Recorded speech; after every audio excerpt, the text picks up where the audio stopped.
Cancer கட்டியாக இருக்கணும். அப்படி கேன்சர்னு எனக்கு வந்துருச்சுன்னா நான் என்ன பண்ணுறதுன்னு தெரியல. சீக்கிரமாக செத்துடும் பணம் தெரியுது.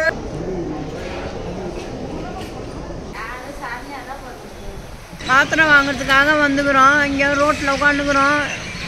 செம்ம ரஷ் ஆகுது. ஃபுல்லாக போய் 2 மணி நேரம் ஆகுது. இன்னும் வெளியே வரல. அங்கே ரொம்ப ரஷ்ஷாக இருக்குது. அண்ணன் தான் மாத்திரை வாங்கிட்டு வர போயிருக்காங்க. எப்போ வீட்டுக்கு போவோன்னே தெரியல. இன்னும் காலையிலேருந்து யாருமே சாப்பிடல. இன்னும் வந்த மாதிரி தெரியல. ஹாய், எல்லோரும் எப்படி இருக்கீங்க? நல்லா இருக்கீங்களா? நாங்கள் பார்த்தீங்கன்னா நல்லா இல்லை. எவ்வளோ ஒரு சந்தோஷமாக வந்து வியனோட பர்த்டே நாங்கள் கொண்டாடி இருந்தோம். 4ஆம் தேதி வந்து தம்பிக்கு ஃபங்க்ஷன் வச்சுருந்தோம். அதுக்கு ஒரு முன்னாடி நாள் தான் வந்து எங்களுக்கு கையில் காசு வந்துருந்தது. ட்ரெஸ் எடுக்கிறது, நகை வாங்கிறதுன்னு அப்படியே அன்றைக்கி ஒரு நாள் ஃபுல்லாக அலைஞ்சிட்டு இருந்தோம். அம்மா பார்த்தீங்கன்னா வியனை வந்து அவங்க தான் தூக்கி வச்சுருந்தாங்க. தூக்கி வச்சுக்கிட்டு ஒரு கடைகளை போய் இறங்குறது, ஏற்றுறது, மறுபடியும் தூக்கி வச்சுருந்தாங்க. தூக்கி வச்சிருக்கிறது, இறக்குறதுன்னு அப்படியே அந்த ஒரு நாள் ஃபுல்லாக முடிஞ்சிருச்சு. அன்றைக்கி சாயங்காலமே மறுபடியும் ரெஸ்ட்டு கூட எடுக்கலை நாங்கள் யாருமே.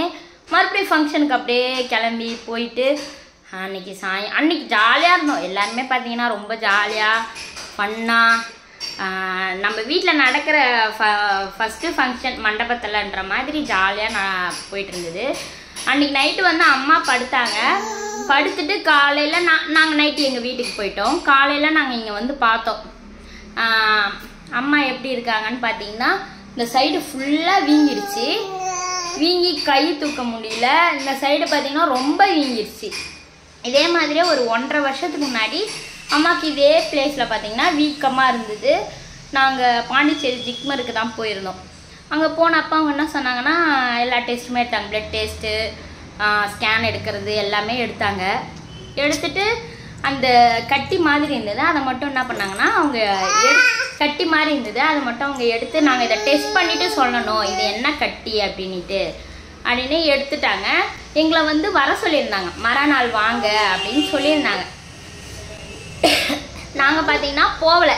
எங்களுக்கு வந்து நாங்கள் சரியாயிடுச்சு. அப்போ அப்புறம் இப்போ தான் வியன் பிறந்தநாள் முடிஞ்சு 5ஆம் தேதி எனக்கு அப்படியே வலி அடிச்சது. 6ஆம் தேதிலாம் சின்னதாக அப்படியே வீங்கி இருந்தது. இப்போ ரொம்ப பெருசாக வீங்கிடுச்சு. இப்போ காட்டுப்பா. இந்த சைடு பார்த்தீங்கன்னா அம்மாவால் சாப்பிட முடியல, தூங்க முடியல, பேச கூட முடியல. அந்த அளவுக்கு ஃபுல்லாக வீங்கிடுச்சு. இப்போ வந்து கேன்சரா என்னான்ட்டு எங்களுக்கு தெரியல. அவங்க என்ன சொல்கிறாங்க, இது கேன்சர் கட்டியாக இருக்கலாம், ஒரு 5 நாள் சின்ன வாங்கன்னு சொல்லி ஹாஸ்பிட்டலில் அனுப்பிச்சிருக்காங்க. ஆனால் கேன்சர் என்னை கூட்டின்னு போன ரூமில் எல்லாருக்குமே கேன்சரு மூக்கில் டீ போட்டிருக்காங்க. இங்கே கேன்சர்னு வெட்டி வச்சுருக்காங்க. எல்லாரும் நான் போன ரூமில் எல்லாருமே இருக்காங்க. அப்போ எனக்கு அந்த ரூமில் தான் எழுதி கொடுத்துருக்காங்க.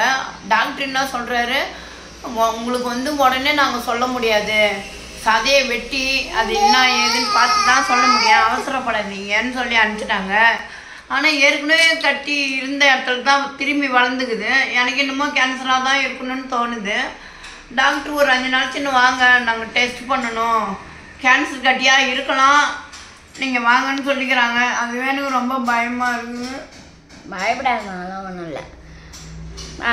போன வாட்டியே வந்து டெஸ்ட் பண்ணணும் நீங்கள் வாங்கன்னு சொல்லியிருந்தாங்க. நாங்கள் போகல. எங்களுக்கு அந்தளவுக்கு தெரியல. நாங்கள் வந்து எதுக்குமே ஹாஸ்பிட்டலுக்கு போகிறது, மாத்திரை சாப்பிட்றது, ஒரு தலைவலினா கூட அப்படியே விட்டுருவோம். ஹாஸ்பிட்டல்லாம் போய் பார்க்கவும் மாட்டோம். அப்படியே விட்டு எங்களுக்கு பழகிருச்சு. மறுநாள் வர சொல்லியிருந்தாங்க. நாங்கள் அதுக்கு போவே இல்லை. என்ன சும்மா சாதா கட்டியாக தான் நெருக்கட்டியாக இருக்கும்னு நாங்களும் விட்டுட்டோம். மறுபடியும் அதே இடத்துல மறுபடியும் ஒரு கட்டி வருதுன்னா அது வந்து கேன்சர் கட்டியாக தான் இருக்கும் அப்படின்ற மாதிரி நிறைய பேர் சொல்கிறாங்க. அதனால் நாங்கள் இப்போ ஜிக்மருக்கு போயிருந்தோம். அதே தான் மறுபடியும் வந்து அந்த எண்ணெய் கட்டின்னு செக் பண்ணணும் அப்படின்னு சொல்லிக்கிறாங்க. சரி விடுமா, ஏமா அழுவுறா? இப்போ நாங்கள் ஹாஸ்பிட்டல் போய் வந்து ஒரு 2 நாள் ஆகுது. 2 நாளில் ரொம்ப வீங்கிருச்சு. ரொம்ப வீங்கி இன்னும் சரியாகலை. இருக்க பெருசாக தான் ஆகிட்டுருக்கு. நீங்கள் எதுவும் சரியாகலை.